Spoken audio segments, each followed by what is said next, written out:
ઘણા લોકો પૂછે છે કે દેવી દેવતા, સંતો, ભુવાજી, આધ્યાત્મિક પરંપરા આ બધું ભારતમાં જ કેમ જોવા મળે છે? કારણ કે આ ભૂમિ માત્ર જમીન નથી, આ સંસ્કારની ભૂમિ છે. પણ અહીં હજારો વર્ષથી માણસે ફક્ત જીવવાનું નહીં પણ આત્માને ઓળખવાનું શીખ્યું છે. દુનિયાએ વિજ્ઞાનમાં પ્રગતિ કરી હશે પણ ભારતે અંતર આત્માનો માર્ગ શોધ્યો છે. અહીં ફક્ત ભગવાનને મંદિરમાં એકલા નથી જોવામાં આવતા, અહીં પ્રકૃતિમાં, શ્વાસમાં, કણ કણમાં ભગવાનને માનવામાં આવે છે. દેવી દેવતાઓમાં વિશ્વાસ એટલે અંધશ્રદ્ધા નહીં પણ એક સ્મરણ છે કે માણસથી ઉપર પણ એક શક્તિ છે જે આપણને સારા માર્ગે દોરે છે. એટલે જ્યાં ધર્મ છે ત્યાં સંસ્કાર છે અને જ્યાં સંસ્કાર છે ત્યાં માનવતા જીવંત છે.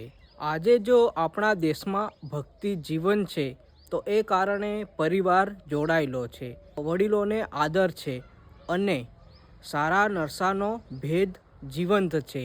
આથી ગર્વથી કહો, આધુનિક બનવું એ ખરાબ નથી પણ મૂળ ભૂલી જવું એ સૌથી મોટું નુકસાન છે. તો ચાલો વિજ્ઞાન સાથે સંસ્કાર, શિક્ષણ સાથે ધર્મ અને પ્રગતિ સાથે ભગવાનને પણ સ્થાન આપીએ. જય શ્રી રામ.